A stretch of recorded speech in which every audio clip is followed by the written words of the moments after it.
Hey guys, welcome back to my channel Bansal biology. आज के इस वीडियो में हम मॉलिक्यूलर बायोलॉजी के 2023 के मॉर्निंग शिफ्ट के जो क्वेश्चंस थे उनका डिटेल्ड सॉल्यूशन देखने वाले हैं। So let's get start with the lecture guys. अगर हम यहाँ पर देखें, मॉलिक्यूलर बायोलॉजी एक बहुत ज्यादा इंपॉर्टेंट यूनिट है जिसमें काफी सारे क्वेश्चंस हर साल आते हैं। So without any delay let's start with the video. सबसे पहला अगर हम क्वेश्चन देखें तो वो पूछा गया है, which of the following statement about lines present in human genome is true? तो सबसे पहले हमें ये पता होना चाहिए कि लाइंस क्या होते हैं। अगर हम यहाँ पर देखें, लाइंस जो हैं वो ट्रांसपोज जोन्स का पार्ट होते हैं। ट्रांसपोज जोन्स यानी कि ऐसे जीन्स होते हैं जो जंप कर सकते हैं एक जगह से दूसरी जगह तक। तो यहाँ पर लाइंस में हमें किसके बारे में बात की जा रही है? ट्रांसपोजिशन के बारे में बात की जा रही है। ट्रांसपोजिशन का ये एग्जाम्पल होता है। ट्रांसपोजिशन में भी एक चीज होती है जिसको हम बोलते हैं रेट्रो ट्रांसपोजोन्स। उसका यहाँ पर ये एग्जांपल होता है। रेट्रो ट्रांसपोजोन्स यानी कि मतलब क्या है? For example, I have a DNA. इस डीएनए को एक जगह से दूसरी जगह जंप करना है, इतने हिस्से को।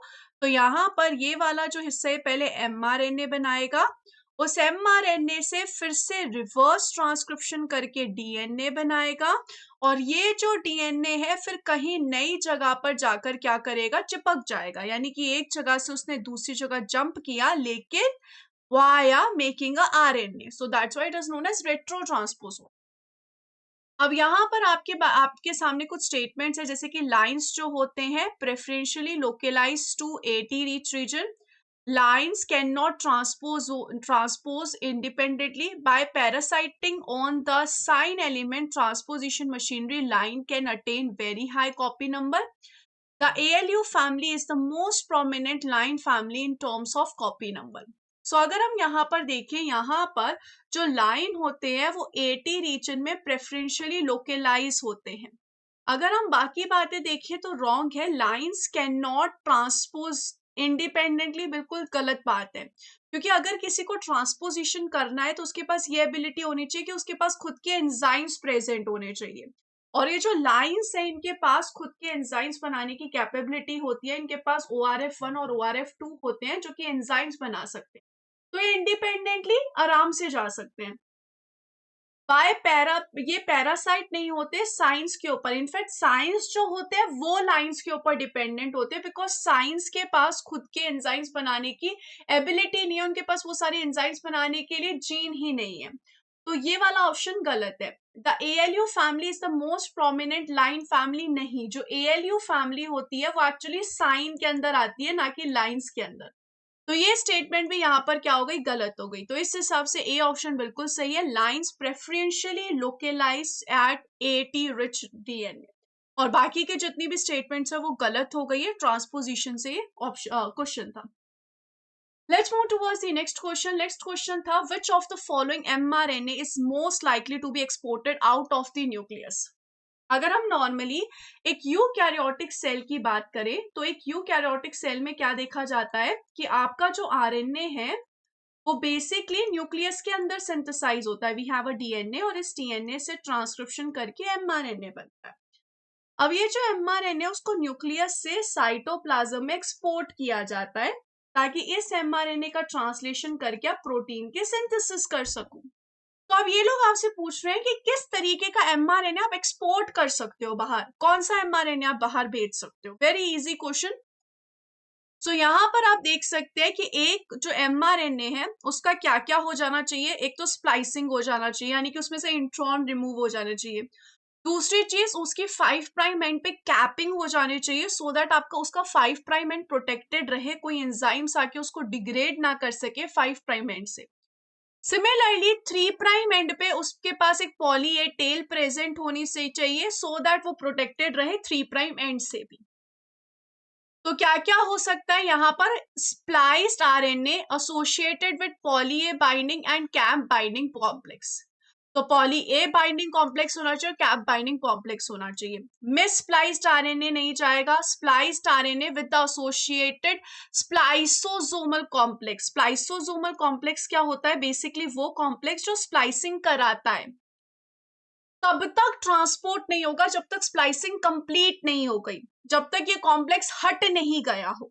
तो ये ऑप्शन भी गलत हो गया। अनकैप्ड और अनस्प्लाइस्ड आरएनए भी नहीं जाएगा। सो यहाँ पर डेफिनेटली कौन सा ऑप्शन विदाउट एनी डाउट सही होगा guys? A option, without any doubt A option यहाँ पर बिल्कुल परफेक्टली करेक्ट है। सो यहाँ पर ये था दूसरा question. Let's move towards the third question, a very very very easy question from the topic translation. कह रहा है which of the following translation factor is used at the step of translation initiation and defined as anti association for 30S and 50S सब unit interaction.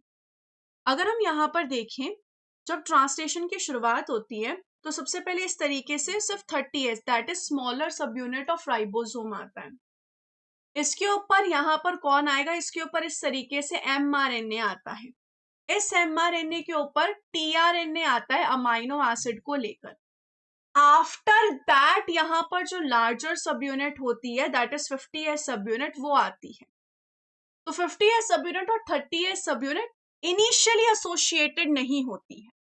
इनका जो association होता है वो बाद में जाके होता है, तो इनके एसोसिएशन को ना रोक के रखना होता है। सो प्रश्न ये है कि कौन सा इनिशिएशन फैक्टर इनको ये रोक के रखता है, कौन सा ऐसा इनिशिएशन फैक्टर है जो इनके मिलन को यहाँ पर रोकता है। सो अगर हम यहाँ पर देखें, उस इनिशिएशन फैक्टर का नाम है इनिशिएशन फैक्टर 3। इसका बेसिकली यहाँ पर काम होता है ब्लॉक करना एसोसिएशन। किस किस के बीच में एसोसिएशन ब्लॉक करता है? ये 30S और 50S सब यूनिट के बीच में। आप यहाँ पर देख भी सकते हैं, जब तक इनिशिएशन फैक्टर 3 था तब तक लार्ज सब यूनिट नहीं आई थी। जैसे इनिशिएशन फैक्टर 3 निकला, लार्ज सब यूनिट आके यहाँ पर अटैच हो जाए। So which option is absolutely correct my guys? 3 option, third option is absolutely correct. Let's move towards the next question. Next question जो है वो है which one of the codons is used to code selenocysteine in E coli. अगर हम normally देखें, पहले हम ये समझते थे कि जो हमारे 20 अमाइनो एसिड्स हैं वो ऐसे अमाइनो एसिड्स हैं जो ट्रांसलेशन के दौरान प्रोटीन्स में ऐड किए जाते हैं। आफ्टर दैट 2 और अमाइनो एसिड पता लगे, एक है सेलिनोसिस्टीन और दूसरा अमाइनो एसिड है पाइरोलाइसिन। इन दोनों के बारे में पता चला कि ये दोनों जो है, इन दोनों को भी ऐड किया जाता है during translation in some organisms. अब इन दोनों की स्पेशलिटी क्या है? सेलिनोसिस्टीन और पाइरोलाइसिन को एक स्टॉप कोडोन कोड करता है, जो कि नॉर्मली प्रोटीन के ट्रांसलेशन को रोकता है, वही इनको कोड कर रहा है। तो ये एक स्पेशल चीज है। So this is a special case.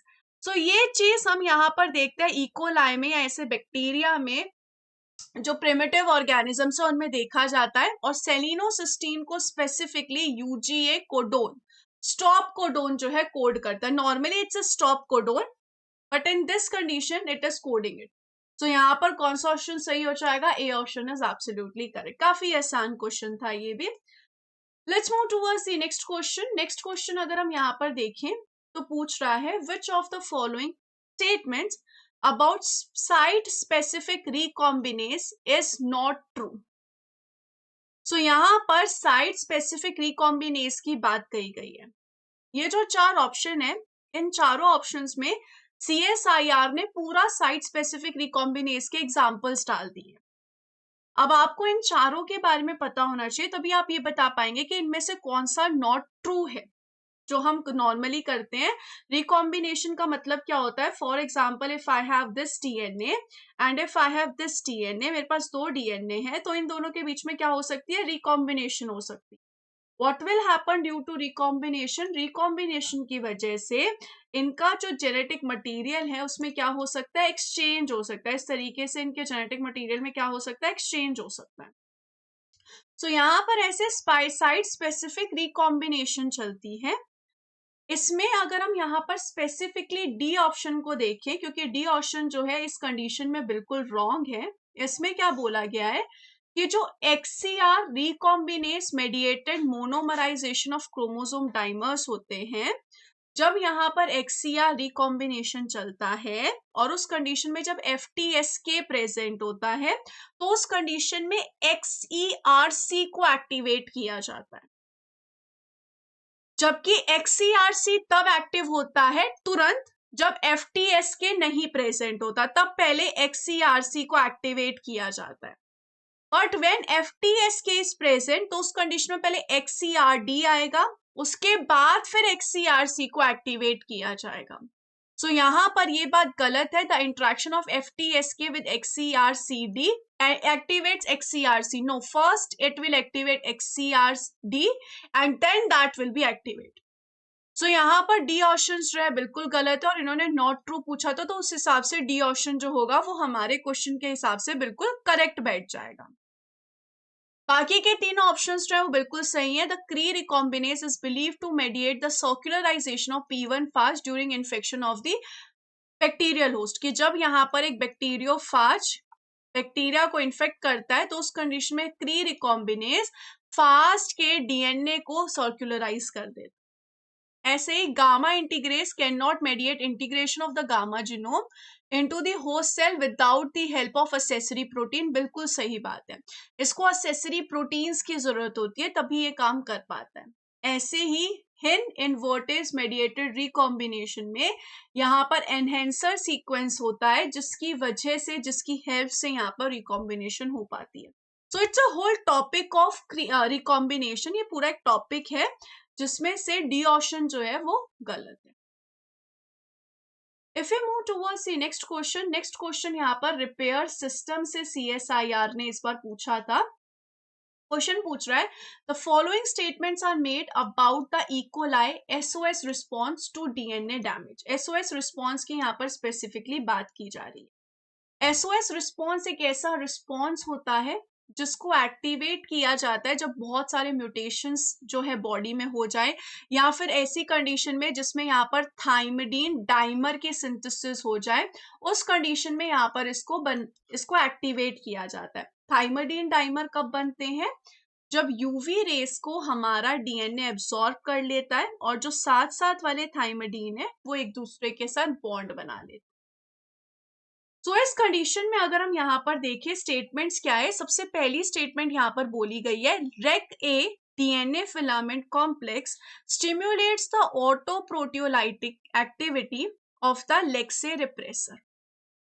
अगर हम यहाँ पर देखें, यहाँ पर सबसे पहले हमें लेक्स-A के बारे में समझना पड़ेगा कि यहाँ पर लेक्स-A बेसिकली क्या होता है। लेक्स-A बेसिकली एक ऐसा प्रोटीन होता है जो SOS के प्रोटीन्स को बनने नहीं देता, यानी कि बेसिकली ये क्या करता है, SOS रिस्पॉन्स को ब्लॉक करता है। लेकिन अब इस कंडीशन में तो मुझे चलाना ही है SOS प्रोटीन को, इस कंडीशन में तो मुझे चलाना ही है SOS रिस्पॉन्स, तो इस कंडीशन में मुझे क्या करना पड़ेगा, इस लेक्स-A को ही ब्लॉक करना पड़ेगा। तो ये काम कौन करता है? ये काम REC-A करता है।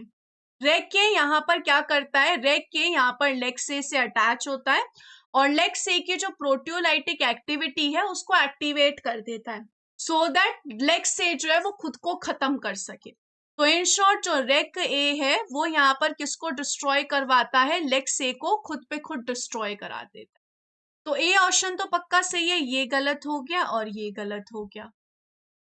REC-A is activated due to the blunt ends of double-stranded breaks caused by the DNA damaging inducing agents. Double strand break की वजह से ये नहीं एक्टिवेट होता।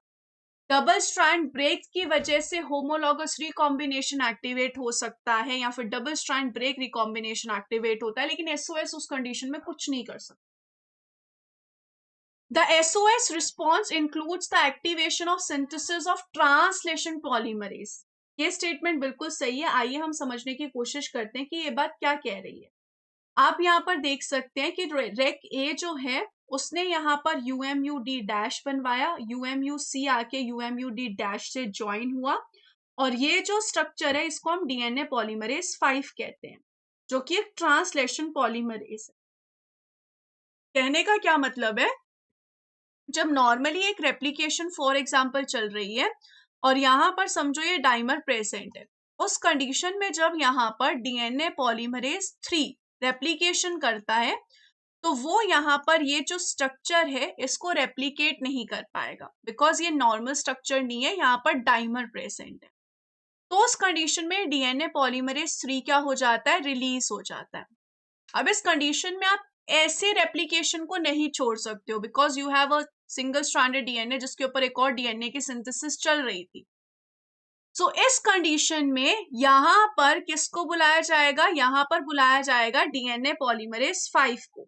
ये जो डीएनए पॉलीमरेज 5 है, ये बेसिकली एक ऐसा एंजाइम है जो इस डाइमर को क्रॉस करा सकता है और यहाँ पर आगे रेप्लिकेशन को करवा सकता है। सो इस कंडीशन में जब यहाँ पर रेप्लिकेशन बीच में रुक गई है, रेप्लिकेशन यहाँ पर अटक गई है, डीएनए पॉलीमरेज ने यहाँ पर बोल दिया कि मैं तो नहीं कर सकता रेप्लिकेशन, उस कंडीशन में बेसिकली एसओएस आता है और translation polymerase that is DNA polymerase 5 की सिंथेसिस करता है ताकि यहाँ पर जो ये डीएनए जिसका रेप्लिकेशन हो रहा है वो ऐसे ही ना अटका रह जाए, उसकी सिंथेसिस आगे चले। नेक्स्ट है the destruction of LexA promote synthesis of photolyase. Photolyase जो होता है वो डिफरेंट टाइप की रिपेयर सिस्टम में आता है, वो भी तभी आता है जब डाइमर बनता है, लेकिन उसको हम डायरेक्ट रिपेयर कहते हैं, फोटोलाइज रिपेयर कहते हैं, तो वो एक अलग कंडीशन हो गई। तो ये लेक्स से इसमें यहाँ पर प्रमोट या फिर डिस्ट्रक्ट कुछ भी नहीं करता है, फोटोलाइज का यहाँ पर नहीं। तो यहाँ पर ए और सी ऑप्शन करेक्ट है, तो C option is absolutely correct. किसी ने भी अगर रिपेयर सिस्टम पढ़ा है तो इस क्वेश्चन का जवाब आराम से दे पाएगा। If anyone has read about response. Let's move towards the next question. अगर हम नेक्स्ट क्वेश्चन की तरफ चले तो नेक्स्ट क्वेश्चन यहाँ पर टीलोमरेज से है। आपको बताना है सारी स्टेटमेंट्स जो कि करेक्ट है। सबसे पहले है telomere binding proteins are believe to shield telomeres from the cell's DNA repair machinery, preventing them from being recognized as double stranded. सबसे पहली बात हमें ये समझनी पड़ेगी कि टीलोमियर होता क्या है। जो डीएनए का एंड हिस्सा होता है उनको हम टीलोमियर कहते हैं, जिनके पास T T A G G G sequence होता है। ये जो T T A G G G sequence है ना, ये बार बार रिपीट होता रहता है, तो ये बेसिकली क्या होता है, ये बेसिकली टीलोमियर होता है। अब यहाँ पर टीलोमियर बाइंडिंग प्रोटीन्स आते हैं जो कि बेसिकली यहाँ पर क्या करते हैं, ये जो बेसिकली यहाँ पर एंड्स हैं इनको प्रोटेक्ट करते हैं। कहने का मतलब है कि कोई रिपेयर सिस्टम आके इनको ये ना समझ ले कि यहाँ पे कोई ब्रेक हुआ है, तो उसको बचा के रखते हैं। क्योंकि ये कब बनते हैं, ये जो है हमारा ये इस तरीके की जो कंडीशन है वो तब बनती है जब एंड रेप्लिकेशन प्रॉब्लम आ जाती है। यहाँ पर एक कंडीशन होती है जिसको हम बोलते हैं एंड रेप्लिकेशन प्रॉब्लम। अगर आपको इसके बारे में पूरा पढ़ना है तो मैं नीचे लिंक दे दूंगी जिसमें मैंने इस प्रोसेस के बारे में पूरा समझाया है कि एंड रेप्लिकेशन प्रॉब्लम होती क्या है। बेसिकली अगर हम बात करें तो इस कंडीशन में जो डीएनए है वो थोड़ा छोटा छोटा छोटा होता जाता है, इस तरीके से स्मॉलर स्मॉलर होता जाता है। तो इस कंडीशन में यहाँ पर ये जो स्ट्रैंड है वो थोड़ा सा लंबा रह गया और ये जो स्ट्रैंड है थोड़ा सा छोटा हो जाता है। तो इस कंडीशन में रिपेयर सिस्टम आके हो सकता है कि इसको अलग तरीके से रिपेयर कर दे। तो टीलोमियर बाइंडिंग प्रोटीन जो है वो शील्ड करके रखता है टीलोमियर को, ताकि यहाँ पर डीएनए रिपेयर मशीनरी इसको पहचान ना पाए। तो यहाँ पर ए ऑप्शन तो पक्का सही है। Telomere in human cells are a repeat of T T A 4 बार जी, जबकि जो रिपीट होता है वो होता है टी टी ए 3 बार जी होता है, टी टी ए 3 बार जी, टी टी ए 3 बार जी, टी टी ए 3 बार जी। सो ये ऑप्शन यहाँ पर गलत हो गया। बी ऑप्शन जैसे ही गलत हो गया, इसको काट दो, इसको काट दो। In differentiated cells, telomerase is inactive, leading to shortening of chromosome, leading to shortening of telomere over 100 of cell division, damage to end of chromosomes and eventually apoptosis. ये चीज अगर आपको समझनी है तो ये चीज आप हेफलिक लिमिट से कह सकते हो, समझ सकते हो।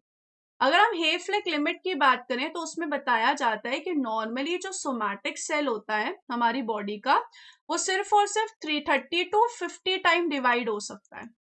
वहीं अगर हम किसी जर्म सेल, कैंसर सेल की बात करें तो वो यहाँ पर इनफाइनाइट टाइम तक डिवाइड हो पाता है। रीजन बीइंग कि ये जो यहाँ पर नॉर्मली सेल्स हैं, जो यहाँ पर कैंसर सेल है या जर्म सेल्स है, स्टेम सेल्स हैं, इनके पास टीलोमरेज एंजाइम की एक्टिविटी प्रेजेंट होती है जो इनके एंड्स को प्रोटेक्ट करके रखती है। वहीं जो नॉर्मल सोमैटिक सेल्स होते हैं उनमें टीलोमरेज इनएक्टिव होता है, तो उस कंडीशन की वजह से एंड्स जो है वो प्रोटेक्टेड नहीं होंगे, एंड्स जो है धीरे धीरे शॉर्टन होते जाएंगे। मैंने अभी आपको रीजन बताया ही है, एंड रेप्लिकेशन प्रॉब्लम वाला। तो इस कंडीशन में यहाँ पर क्या हो जाएगा, इस कंडीशन में यहाँ पर जो टीलोमियर है वो छोटा छोटा छोटा होता जाता है, इसकी वजह से क्रोमोसोम डैमेज हो। तो the persistence of telomerase activity in several cancer cells allow the cell to proliferate continue. कि मतलब जो कैंसर सेल है या जर्म सेल्स हैं या स्टेम सेल्स हैं उनमें टीलोमरेज एक्टिविटी प्रेजेंट होती है, इसकी वजह से वो कंटिन्यूसली डिवाइड कर सकते। तो ये बात तो बिल्कुल सही है, तो ए सी डी ऑप्शन सही होगा, तो D option is absolutely. If you move towards the next question जो है ऑपेरॉन से रिलेटेड है। इसमें दोनों ही ऑपेरॉन की बात चल रही है, लैक ऑपेरॉन और ट्रिप्टोफैन ऑपेरॉन, दोनों ऑपेरॉन की बात यहाँ पर कही गई है। कह रहे हैं the LAC-I and TRP repressor bind with their ligands allolactose and tryptophan respectively. ये इन्होंने आपको बताया है कि ऐसा होता है नॉर्मली, जिसकी वजह से उनकी DNA binding protein properties alter हो जाती है। अब उसकी वजह से होगा क्या, हम नॉर्मली अगर समझते हैं, पहले हम थोड़ा समझ के देख लेते हैं, फिर हम इस क्वेश्चन को सॉल्व करेंगे। देखो नॉर्मली क्या होता है, एक रिप्रेसर है जिसके ऊपर एलोलेक्टोज या फिर जो हमारा ट्रिप्टोफैन है वो आके बाइंड करता है। अब देखिए होता क्या है, अगर हम नॉर्मली एक लैक ऑपेरॉन को देखें तो लैक ऑपेरॉन में एक प्रमोटर होता है, एक ऑपरेटर होता है और जो स्ट्रक्चरल जीन्स होते हैं जिनको आपको यहाँ पर एक्सप्रेस कराना है। अब नॉर्मली ये जो प्रमोटर है उसके ऊपर आरएनए पॉलीमरेज आके बाइंड करता है और इन स्ट्रक्चरल जीन को एक्सप्रेस करवाता है। बट यहाँ पर यह भी हो सकता है कि ऑपरेटर पर एक रिप्रेसर आके बैठ जाए और इस पूरे प्रोसेस को क्या कर दे, ब्लॉक कर दे। ये पूरे प्रोसेस, ये जो एक्सप्रेशन वगैरह हो रहा है इसको ब्लॉक कर दे। सो अगर रिप्रेसर आके बैठा तो ये पूरा प्रोसेस ब्लॉक हो जाएगा। अब इस कंडीशन में इन्होंने दोनों लैक ऑपेरॉन की बात की है। सो बेसिकली अगर हम लैक ऑपेरॉन में देखें तो लैक ऑपेरॉन में जब लेक्टोज या एलोलेक्टोज जाके बाइंड होता है रिप्रेसर से तो रिप्रेसर इनएक्टिव हो जाता है। उस कंडीशन में रिप्रेसर जो है वो ऑपरेटर हिस्से से जाके बाइंड नहीं कर पाएगा। ऑपरेटर हिस्से से जाके बाइंड नहीं कर पाएगा तो उस कंडीशन में जो हमारा ऑपरेटर है वो फ्री है। ऑपरेटर अगर फ्री है तो उस कंडीशन में जो हमारा जीन होंगे, जो स्ट्रक्चरल जीन्स होंगे, ये एक्टिव होंगे, यानी कि इनका एक्सप्रेशन हो जाएगा। वही दूसरी कंडीशन में ट्रिप्टोफैन ऑपेरॉन में ये जो ट्रिप्टोफैन है वो रिप्रेसर से जाके बाइंड जब करता है तब रिप्रेसर एक्टिव होता है और तब वो जाके ऑपरेटर से बाइंड करेगा और तब वो यहाँ पर जीन को ऑफ करेगा। वही अगर ट्रिप्टोफैन नहीं है तो रिप्रेसर इनएक्टिव होता है, उस कंडीशन में जीन जो है वो ऑन कंडीशन में रहता है। सो लैक ऑपेरॉन और ट्रिप्टोफैन ऑपेरॉन में ये दोनों ही जो बातें हैं उल्टी चलती है। लैक ऑपेरॉन में अलग चलता है, ट्रिप्टोफैन ऑपेरॉन में अलग चलता है। लैक ऑपेरॉन में जब ऑन होती है चीजें तब ट्रिप्टोफैन ऑपेरॉन में ऑफ होती है। सो अगर हम यहाँ पर देखें, आपको क्या बताना है, सभी करेक्ट स्टेटमेंट बताना। Allolactose binding to LAC-I leads to its poor binding to lac operator. बिल्कुल सही बात है कि जब एलोलेक्टोज LAC-I यानी कि रिप्रेसर से बाइंड कर जाएगा तो उसकी वजह से यहाँ पर जो रिप्रेसर है वो लैक ऑपरेटर से बाइंड नहीं कर पाएगा। वहीं अगर ट्रिप्टोफैन बाइंड कर जाता है रिप्रेसर से तो उस कंडीशन में वो दोनों ऑपरेटर से जाके और अच्छी तरीके से बाइंड कर। ए ऑप्शन बिल्कुल सही लग रही है मुझे, इसको काट दो, इसको काट दो, इस हिसाब से बी ऑप्शन तो पक्का सही है, डी ऑप्शन की बात है।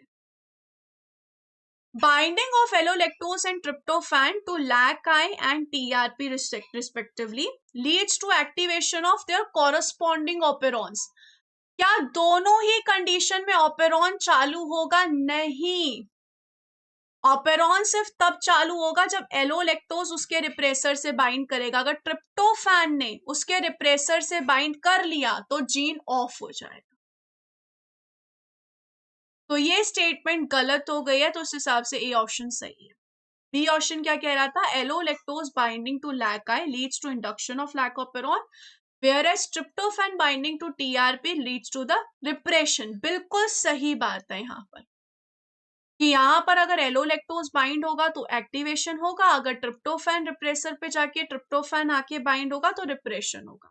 इसका भी कंप्लीट जो ऑपेरॉन है वो मेरे यूट्यूब चैनल पे अपलोडेड है, अगर आप चाहें तो आप इन डिटेल में जाके ऑपेरॉन को भी पढ़ सकते हैं। यूट्यूब चैनल पे मेरे सारे लेक्चर्स जो है बहुत अच्छे से अपलोड है। If you move towards C next question यहाँ पर क्या बोल रहा है? नेक्स्ट क्वेश्चन यहाँ पे बोल रहा है bacteriophage lambda and P1 are both temperate phage. ये दोनों यहाँ पर जाके किसको इन्फेक्ट करते हैं? बैक्टीरिया को इन्फेक्ट करते हैं।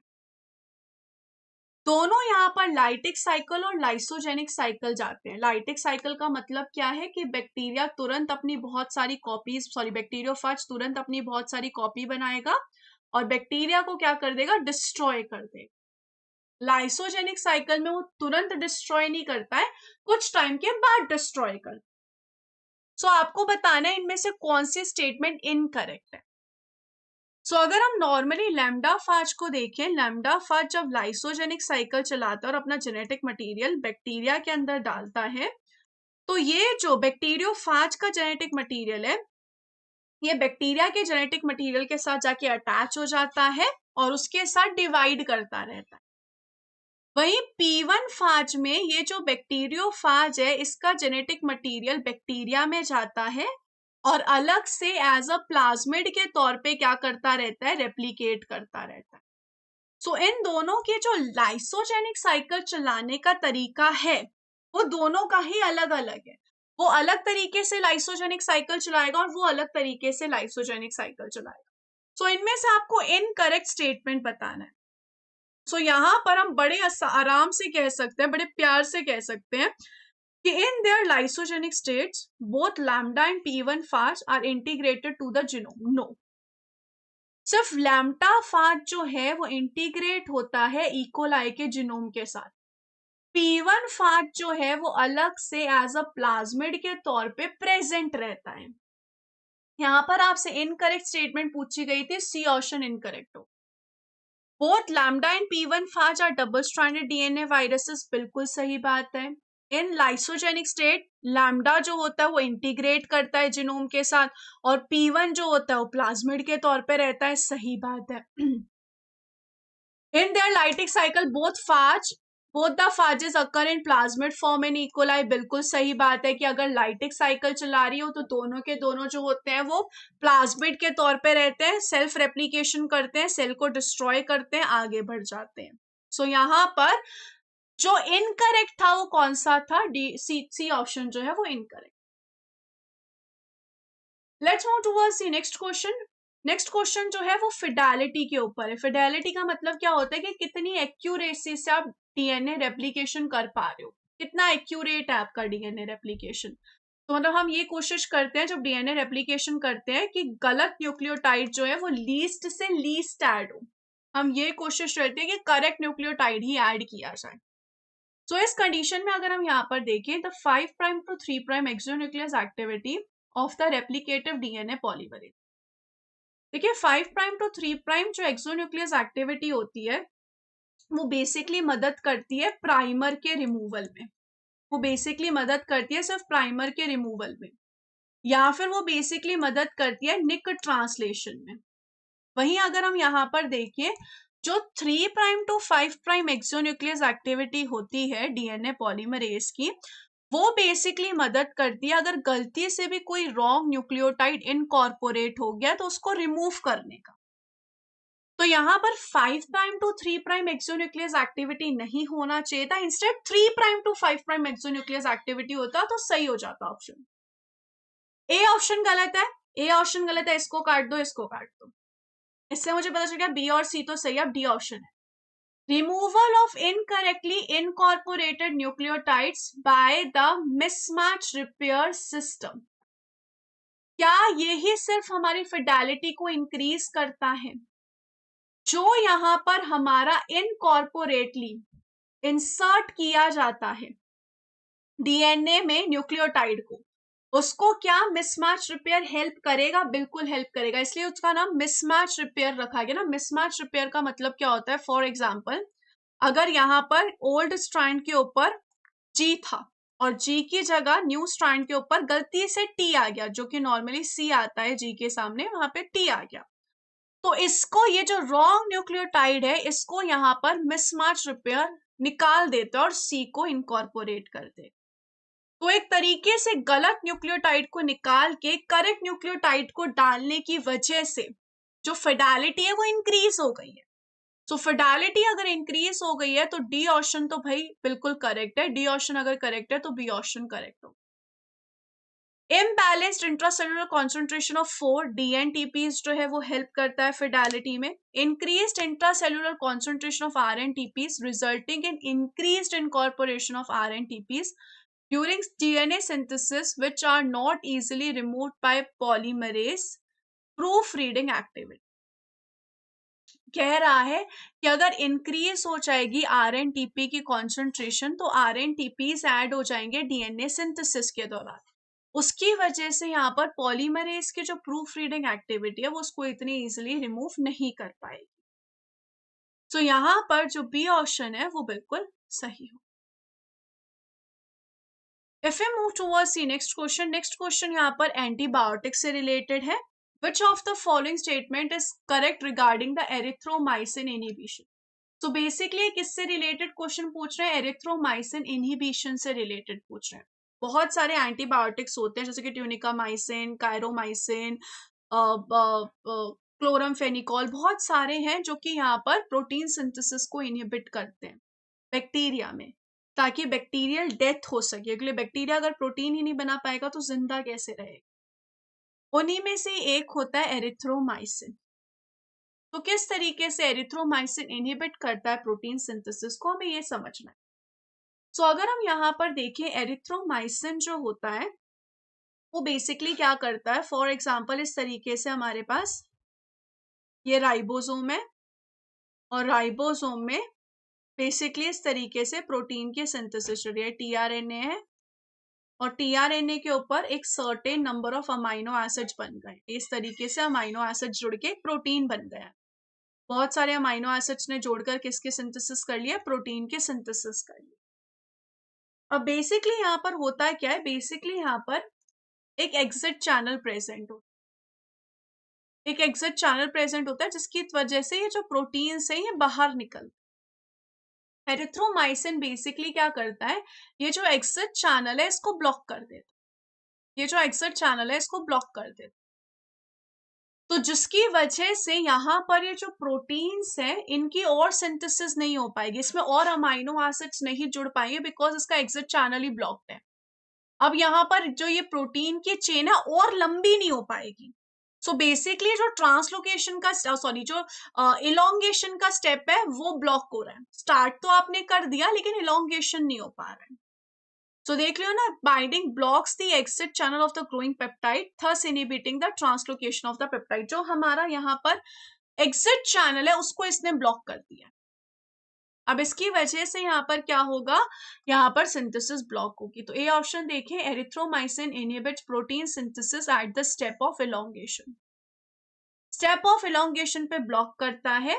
फर्स्ट कोडोन्स को, फर्स्ट फ्यू अमाइनो एसिड्स को तो जुड़ने देगा, फर्स्ट फ्यू अमाइनो एसिड्स तो जुड़कर बहुत छोटी प्रोटीन पेप्टाइड बनाएंगे, उनको इतनी जल्दी बाहर नहीं निकलना है। जब थोड़ी लंबी पेप्टाइड होगी तो बाहर निकलने के लिए जाएगी लेकिन वो बाहर निकल नहीं पाएगी, जिसकी वजह से क्या हो जाएगा, स्टेप जो है प्रोटीन सिंथेसिस का वो ब्लॉक हो जाएगा। सो इनिशिएशन में ये नहीं छेड़खानी करती है, किसमें छेड़खानी करती है, elongation. So A option is absolutely correct. Let's move towards the next question. Next question क्या है? Next question हिस्टोन पैकेजिंग के ऊपर है। जब हम हिस्टोन पैकेजिंग करते हैं तो जब 30 नैनोमीटर का क्रोमैटिन फाइबर आता है तो दो मॉडल होते हैं, एक होता है सोलेनॉइड मॉडल और एक होता है जिगजैग मॉडल। जो सोलेनॉइड मॉडल होता है वो बेसिकली यू क्रोमैटिन में होता है। यू क्रोमैटिन मतलब ऐसा डीएनए का हिस्सा जो एमआरएनए में एक्सप्रेस होता है, आरएनए में एक्सप्रेस होता है। जिगजैग हिस्सा बेसिकली हेटेरोक्रोमैटिन का हिस्सा होता है, जो कि बेसिकली ऐसा हिस्सा है जो एक्सप्रेस नहीं होगा, जिससे आरएनए वगैरह नहीं बनते। तो जिगजैग थोड़ा सा कॉम्पैक्ट स्ट्रक्चर होता है, तो उसकी वजह से प्रोटीन्स इतने अच्छे से इसके साथ इंटरैक्ट नहीं कर पाते इस डीएनए हिस्से के साथ, as you can see in this situation also. So ये ऊपर वाला जो है वो सोलेनॉइड मॉडल है, नीचे वाला जो है वो जिगजैग मॉडल है। इसको अगर हम अच्छे समझने की कोशिश करें तो in the solenoid model the linker DNA connects the consecutive 4 particles.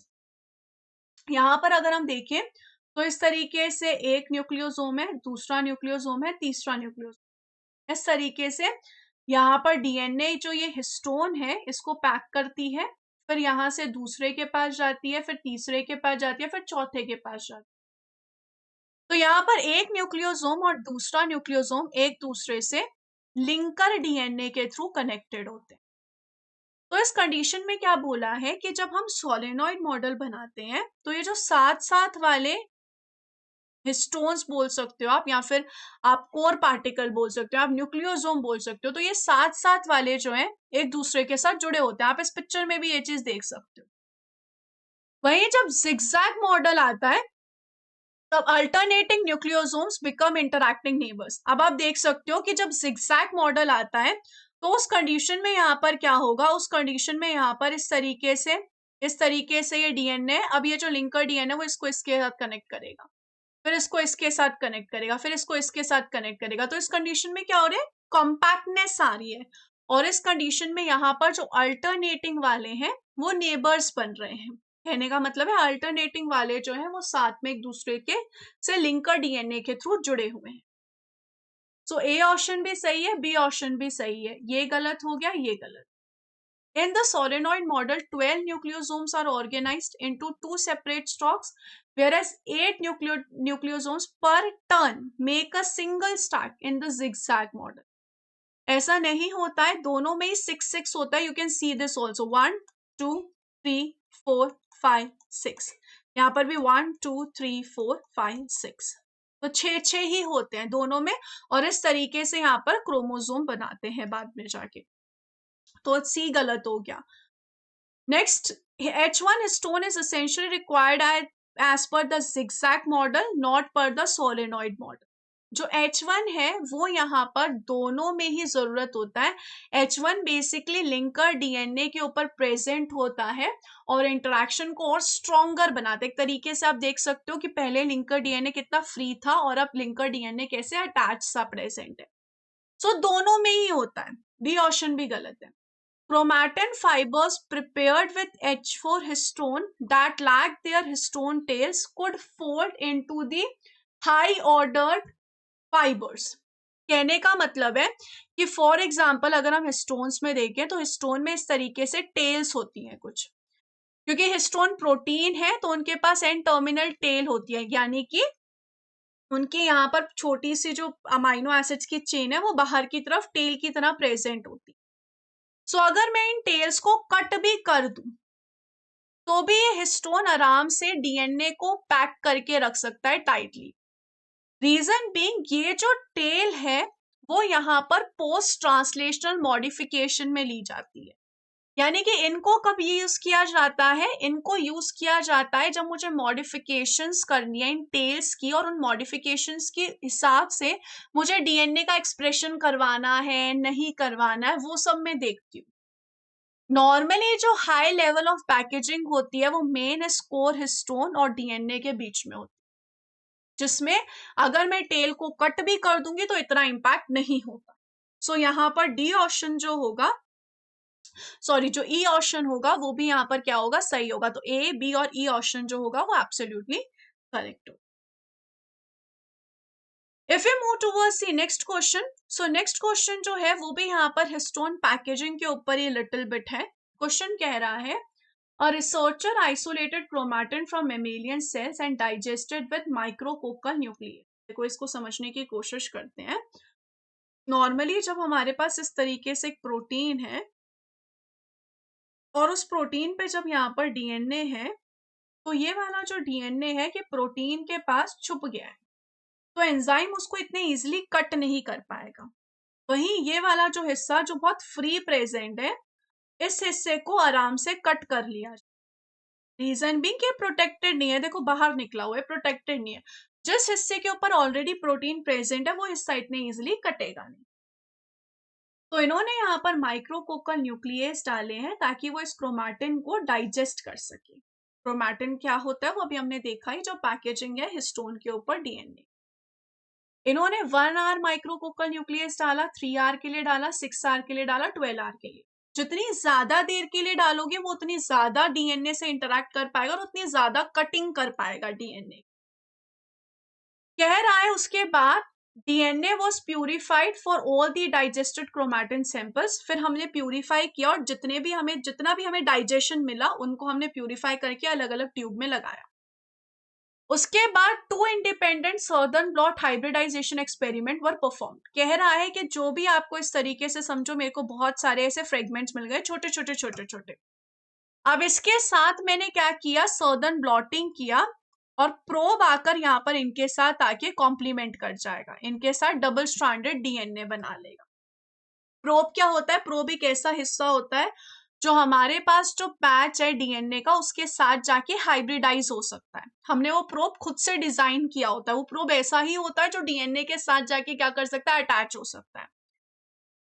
अब क्या कह रहे हैं कि हमने दोनों जितनी भी हमारे पास टेस्ट ट्यूब आई है उन पे हमने क्या कर दिया, 2 तरीके के प्रोब लगाए। कुछ टेस्ट ट्यूब में प्रोब 1 लगाया, कुछ टेस्ट ट्यूब में प्रोब 2 लगाया। अब कह रहा है तो probe 1 and probe 2 corresponds to different loci of the chromosomes. कह रहा है कि प्रोब 1 कुछ अलग जगह पे जाके बाइंड होता है, प्रोब 2 कुछ अलग जगह पे जाके बाइंड होता है, क्योंकि वो डिफरेंट प्रोब्स हैं। तो क्रोमोसोम के किसी हिस्से पे प्रोब 1 जाके बाइंड होता है, क्रोमोसोम के किसी हिस्से पे प्रोब 2 जाके बाइंड होता है। अब आपको यहाँ पर कुछ इमेजेस दिखाई गई है।